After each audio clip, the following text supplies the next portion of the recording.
Os destaques da semana entre os julgamentos do plenário do Supremo Tribunal Federal, você confere aqui na TV Justiça.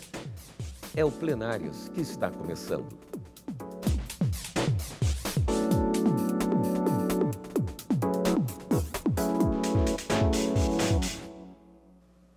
Começamos cumprimentando você que acompanha nosso programa e que vai ver os principais momentos das sessões dos dias 26 e 27 de outubro de 2022. Oi, Karina, podemos dizer que foi uma semana dedicada ao meio ambiente, né? É, exatamente, William. Vamos dizer que foi uma semana monotemática. A retomada do julgamento de uma ação direta de inconstitucionalidade por omissão, que entrou na quinta-feira na sua quarta sessão plenária de discussões acerca de um argumento trazido por pelo menos 4 partidos políticos nessa ação, questionando uma suposta omissão da União em relação à preservação da floresta amazônica, da Amazônia Legal. A ministra Rosa Weber havia iniciado o seu voto na semana anterior, na segunda sessão de julgamentos dessa ação direta de inconstitucionalidade. Ela finalizou o voto na quarta-feira dessa semana e os demais ministros acabaram já julgando, mas o julgamento ainda não acabou.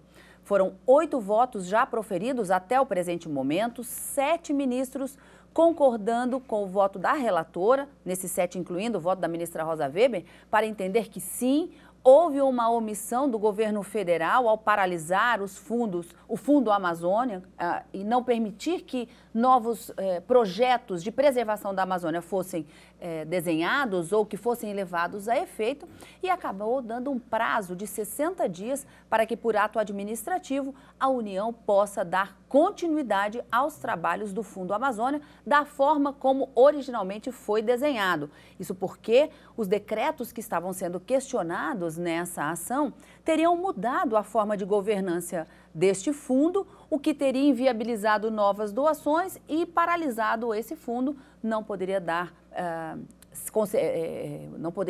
dar seguimento, vamos dizer assim, a novos projetos para essa preservação. E com isso os ministros entenderam que o dever constitucional de proteção da Amazônia não estaria sendo cumprido. Daí a declaração de inconstitucionalidade por omissão e declaração de inconstitucionalidade, consequentemente, também dos decretos que estavam sendo questionados. Esse julgamento, como eu disse, ele foi retomado tanto na sessão da quarta como da quinta, mas ainda não foi finalizado. A expectativa é de que na próxima sessão plenária ele seja retomado para a sua finalização. O único tema na sessão plenária de quarta e de quinta-feira, meio ambiente, é o grande destaque, sem dúvida, da semana, William. Muito bem, mas antes de detalharmos os julgamentos das sessões de quarta e quinta, vamos saber os destaques da semana no plenário virtual.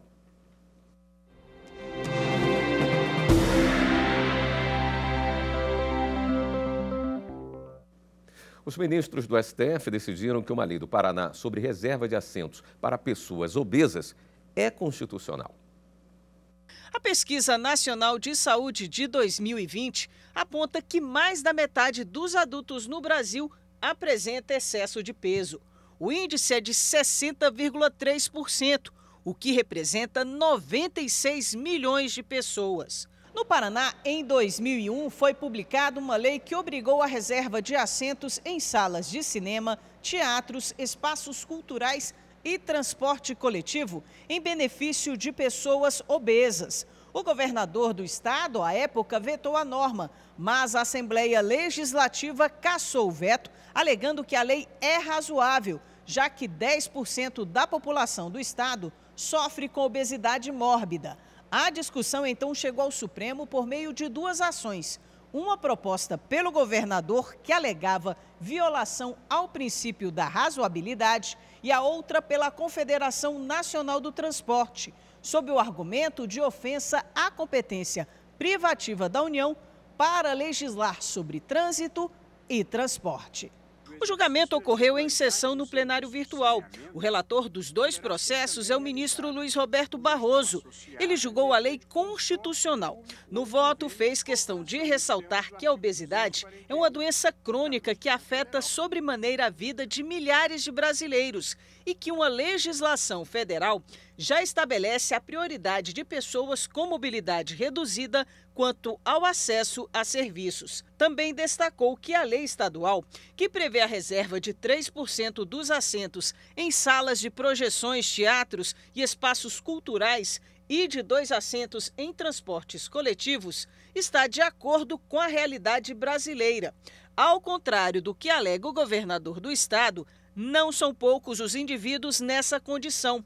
Tampouco seria absurdo afirmar que os assentos reservados seriam efetivamente ocupados por essas pessoas, caso, em uma ocasião concreta, esses assentos estejam ociosos, não há impedimento à sua ocupação por pessoas não obesas. Assim, Barroso entendeu que o legislador concedeu proteção adequada, necessária e proporcional para atender o público de pessoas com mobilidade reduzida por causa da obesidade.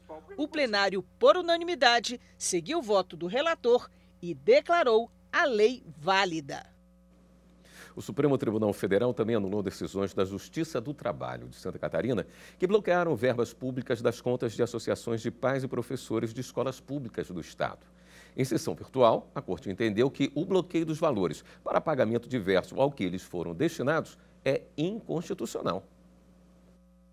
No julgamento virtual, os ministros do STF consideraram que a Constituição Federal impede o remanejamento ou transferência de recursos sem prévia autorização do Legislativo. A relatora, a ministra Carmen Lúcia, afirmou que os recursos destinados às associações de pais e professores das escolas públicas de Santa Catarina são para a manutenção e pequenos investimentos da infraestrutura física e pedagógica das escolas beneficiárias e não podem ser usados para o pagamento de dívidas trabalhistas.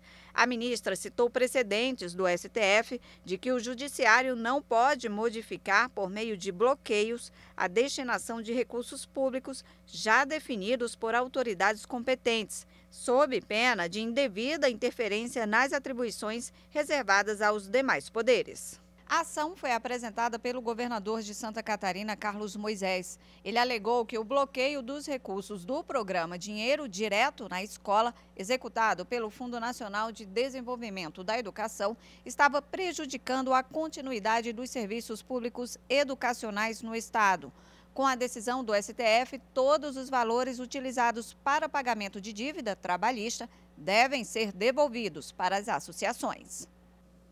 Por unanimidade, o plenário virtual da primeira turma do Supremo derrubou o afastamento do governador de Alagoas, Paulo Dantas. Ele deixou o cargo no dia 11 desse mês por decisão do Superior Tribunal de Justiça. O ministro do Supremo, Luiz Roberto Barroso, foi relator de 2 ações sobre o caso. Uma em que se alega violação de foro por prerrogativa de função, já que Paulo Dantas não era governador à época dos fatos, e um habeas corpus que buscou a revogação das medidas cautelares contra Dantas. Barroso considerou que, em tese, haveria dúvida razoável sobre a competência do Superior Tribunal de Justiça para decidir sobre o afastamento, considerando o entendimento mais recente do STF sobre o tema. Como o afastamento foi determinado entre o primeiro e o segundo turno das eleições e Dantas concorre à reeleição, Barroso entendeu que o Judiciário deve evitar decisões que interfiram na disputa eleitoral. Deve-se considerar ainda que o afastamento cautelar do governador se deu entre o primeiro e o segundo turno das eleições por ele lideradas e sem contraditório. Vale dizer, o paciente reclamante não foi ouvido em momento algum. O Poder Judiciário deve ter cautela e autocontenção em decisões que interfiram no processo eleitoral no calor da disputa.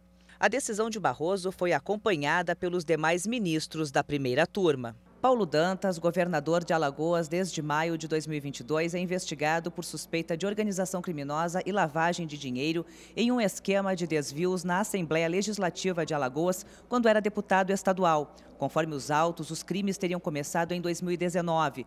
De acordo com as investigações da Polícia Federal, o desvio aos cofres públicos pode chegar a 50 milhões de reais. O ministro Barroso considerou que o caso era urgente em razão da proximidade do pleito eleitoral, que será no próximo domingo, e ressaltou que a decisão não impede o prosseguimento das investigações. Em uma outra ação, o ministro Gilmar Mendes também deferiu um pedido de liminar para proibir a adoção de medidas cautelares contra candidato a cargo do Poder Executivo desde os 15 dias que antecedem o primeiro turno até as 48 horas seguintes ao fim de um eventual segundo turno eleitoral. Gilmar Mendes determinou ainda o retorno do governador do estado de Alagoas ao cargo.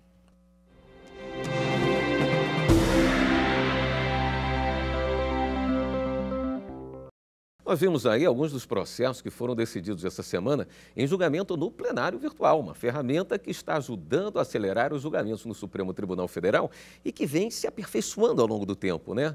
Essa semana, por exemplo, nós tivemos mudanças nas funcionalidades do PV, como é chamado o plenário virtual. Ô, Karina, vamos explicar quais foram essas atualizações? Olha só, William, foram 2 atualizações interessantes. Uma delas tenta aproximar a dinâmica que é realizada no plenário presencial, trazendo para o plenário virtual. Então, a ideia é assemelhar a forma de julgamento que acontece tanto na plataforma digital como no plenário presencial. Então, vamos começar pela realidade do plenário presencial para depois a gente falar no virtual. Quem acompanha as sessões plenárias às quartas e quintas-feiras percebe que quando o julgamento está acontecendo, é possível que um ministro peça vista regimental do processo após o voto do relator ou após o voto de algum outro ministro para melhor analisar aquela situação diante dos argumentos trazidos. Um pedido de vista regimental normalmente faz suspender o julgamento que está em andamento ali no plenário presencial, mas é possível ainda, e a gente vê que isso acontece eventualmente, que um ministro peça para antecipar o seu voto. E aí alguns ministros lançam o seu voto no plenário presencial e depois que todos já concluíram ou que não tem mais ninguém que queira antecipar o voto, o julgamento é suspenso para uma eventual retomada assim que o ministro que pediu vista peça pauta para a retomada daquela discussão. Muito bem, isso acontece no plenário presencial. No plenário virtual, a ideia é a mesma e essa é a primeira novidade. É possível que, durante aquele período da semana de julgamentos no plenário virtual, algum ministro também peça vista daquele julgamento ou faça um pedido de destaque, o que, em tese, faria suspender o julgamento para ser retomado em posterior data, assim que o voto fosse disponibilizado. Mas, com a novidade, o julgamento ele vai continuar na plataforma digital, podendo aquele ministro que quiser antecipar o seu voto fazer o lançamento na plataforma digital, mesmo depois de um pedido de vista ou de um pedido de destaque. Isso não impediria, então, que os ministros já pudessem fazer o lançamento do seu voto e isso dá uma certa celeridade no julgamento. Muito bem. A segunda atualização, ou a segunda novidade trazida no plenário virtual, é que agora os votos dos ministros vão ficar também disponibilizados na plataforma digital, mesmo depois do encerramento daquele julgamento, o que antes a gente não tinha acesso a esses votos. Então, a segunda novidade é justamente essa. É encerrado o julgamento na plataforma digital, no plenário virtual, é possível ainda que todos aqueles que queiram tenham acesso aos votos lançados dentro daquele processo, daquela discussão que foi travada no plenário virtual. Essas são as grandes novidades, atualizações no PV, plenário virtual, como você disse. Bem legal. No próximo bloco, a gente vai falar sobre o Fundo Amazônia, um assunto que foi destaque nas sessões plenárias de quarta e de quinta. Voltamos já.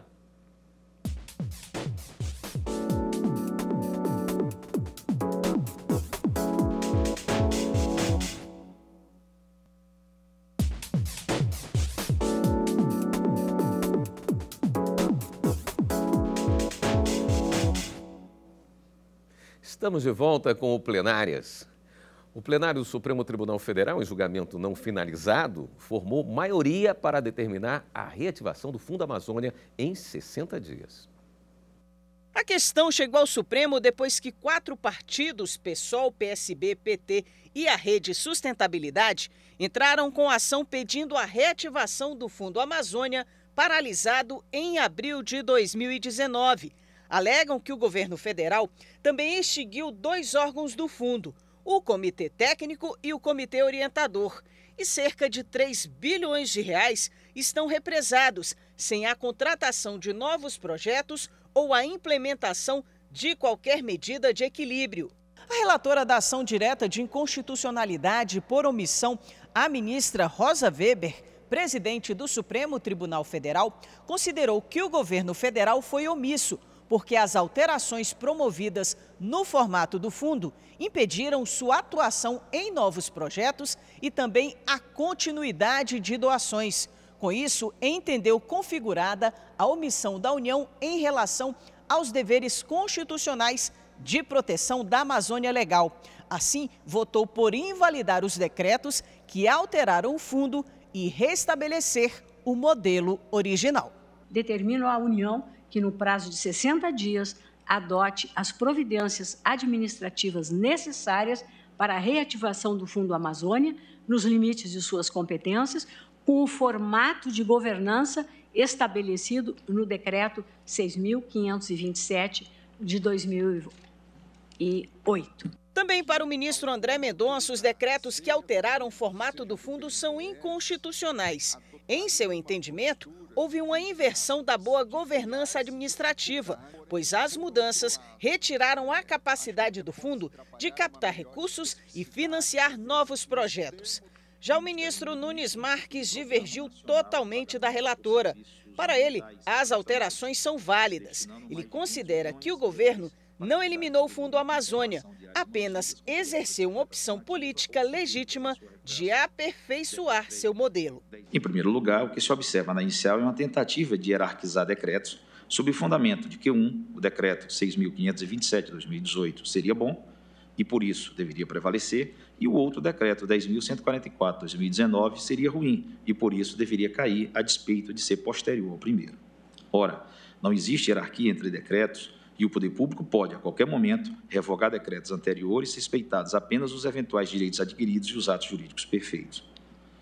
Mas não há direito subjetivo a que um certo modelo de governança de uma política pública seja mantido, ainda que, supostamente, esse modelo seja eficiente.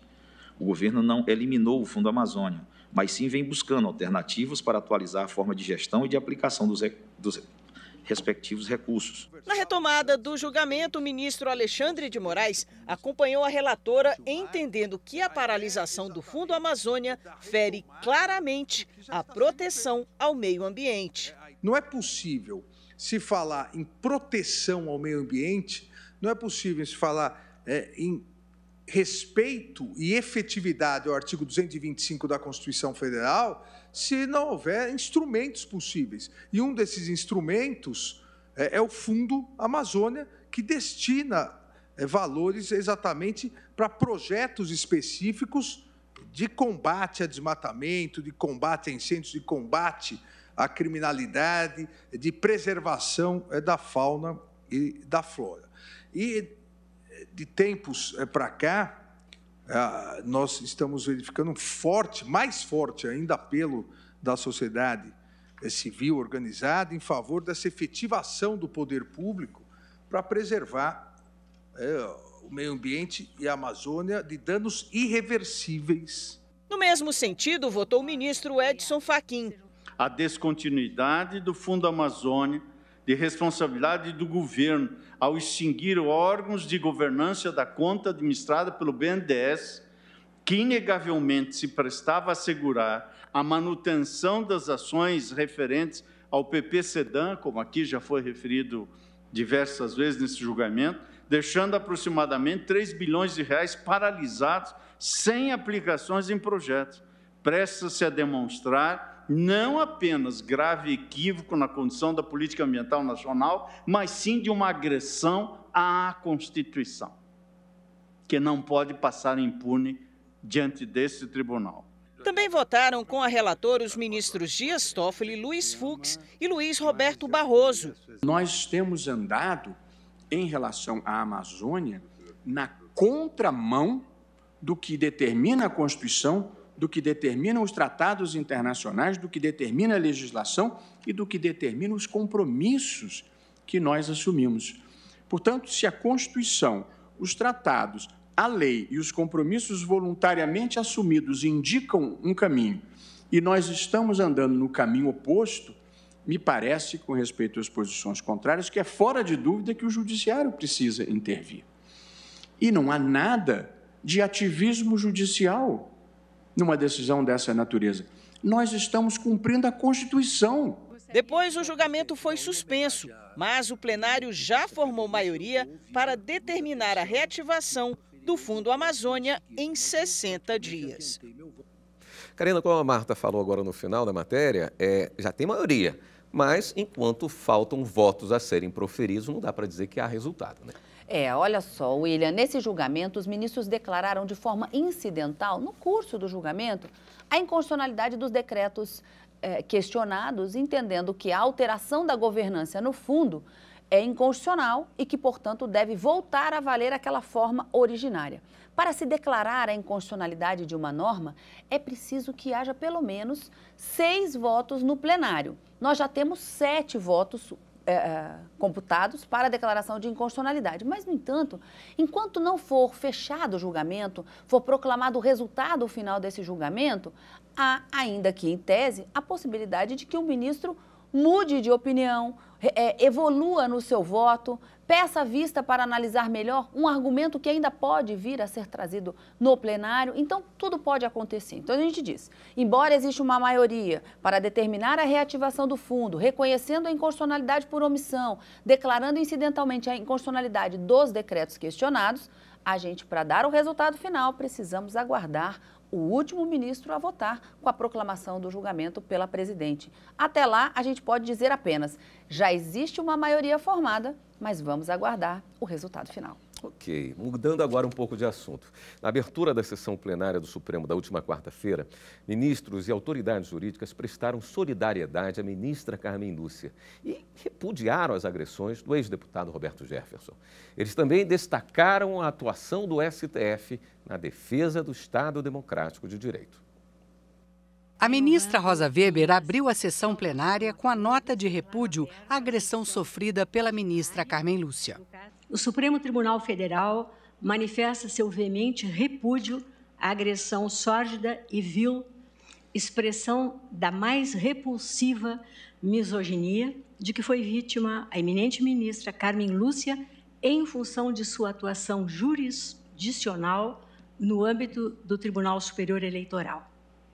Condutas covardes dessa natureza são inadmissíveis em uma democracia que tem como um de seus pilares a independência da magistratura.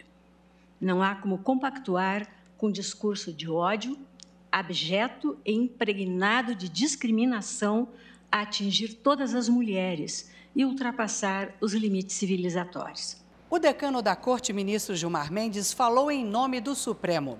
Ele disse que as democracias contemporâneas sofrem com estratégias de ódio e discursos de radicalização política, amplificado por uma máquina de desinformação, e que o Brasil não foge à regra. Agentes e instituições que possuem o dever de agir, de proteger o Estado Democrático de Direito, agentes e instituições para os quais a República lhes considera papel altivo, faltam-lhes, entretanto, o brio necessário. Cobiçam papéis que não lhes foram dados, e assim instaura-se um ambiente de rapinagem institucional no contexto do qual muitos avistam a percepção de dividendos. A muitos interessa um Supremo Tribunal Federal fraco. Gilmar Mendes acrescentou que vivemos uma inversão de papéis e de fatos distorcidos. Os que militam por ditadura apresentam-se como defensores da liberdade. Como uma mentira dita 1000 vezes começa a assumir tons de verdade, qualquer decisão do tribunal que busque proteger o Estado Democrático de Direito passa a ser descrita histericamente como um abuso. É assim que o Poder Judiciário, um poder desarmado, consegue ser pintado como golpista. O decano do STF também falou que o autoritarismo está sempre à espreita. Em todo e qualquer tempo histórico, o autoritarismo sempre se coloca à espera de um descuido dos democratas para germinar. Por isso que a ordem democrática e republicana valoriza tanto o aspecto procedimental. Democracia é um eterno porvir. É obra inacabada, é caminho, não é chegada. E não há problema nisso, desde que cultivemos fidelidade ao processo de construção de uma sociedade sempre mais livre, justa e fraterna. Fidelidade à Constituição. O ministro finalizou manifestando expresso apoio à ministra Carmen Lúcia. A República Democrática sobreviverá. Porque a República é mulher. E que bom, senhor presidente, que temos a honra, alegria e satisfação de contar neste caminho com a eminente ministra Carmen Lúcia. Nessa magistrada estão encarnadas as mais elevadas virtudes republicanas: respeito, honestas, a simplicidade de ser, frugalitas, senso de responsabilidade, gravitas, refinamento e civilidade, humanitas, sabedoria e discrição, prudência. O advogado Fernando Neves e a vice-procuradora-geral da República, Lindora Araújo, também prestaram solidariedade à ministra Carmen. Todo o nosso apoio à ministra Carmen Lúcia e o repúdio total e absoluto. Nesse momento, para não repetir todas as palavras da ministra Rosa Weber, que eu acho que ela expressou o sentimento de todos nós. Eu acho que foi um sentimento da nação. Todos nós somos testemunhas da sua devoção, do seu caráter, da sua educação, da sua laieza de trato, do seu comportamento exemplar e até de que Sua Excelência costuma andar com a Constituição na bolsa. A ministra Carmen Lúcia agradeceu as manifestações de apoio. Somos um tribunal de um país, de um povo, a lutar por fazer cumprir uma Constituição.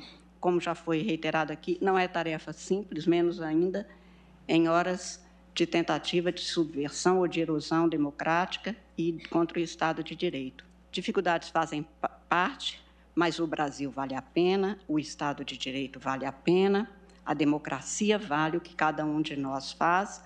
Como lembrou agora o ministro Gilmar, vários de nós passamos nesses últimos tempos, especialmente, talvez diferente de outros períodos, mas que já devem ter se repetido em outros períodos, por agruras que vão além de qualquer civilidade. A democracia é uma conquista diária e o Supremo Tribunal Federal continuará na intransigente defesa do Estado democrático de direito, porque esta tarefa lhe foi atribuída pela Constituição Federal. Ele é o guardião da Constituição Federal e assim continuará.